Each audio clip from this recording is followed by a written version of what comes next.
this lesson on balancing chemical equations. Today, we'll learn how to balance the reaction of zinc with hydrochloric acid to form zinc, chloride, and hydrogen gas. Let's start by writing the unbalanced chemical equation. We have zinc plus hydrochloric acid yielding zinc, chloride, and hydrogen gas. Now, let's balance the number of zinc atoms. We can see that there's one zinc atom on both sides of the equation, so zinc is already balanced. Next, let's balance the chlorine atoms.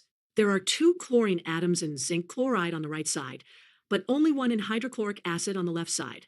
To balance this, we need to add a coefficient of 2 in front of HCl. Now, let's check the hydrogen atoms. With the coefficient of 2 in front of HCl, we now have 2 hydrogen atoms on both sides of the equation. So hydrogen is also balanced. Let's verify that our equation is now fully balanced. We have 1 zinc atom on each side, 2 chlorine atoms on each side, and 2 hydrogen atoms on each side. Perfect! Our equation is balanced. And that's how we balance the chemical equation for the reaction of zinc with hydrochloric acid. Remember, in a balanced equation, the number of atoms of each element must be the same on both sides. Thanks for watching.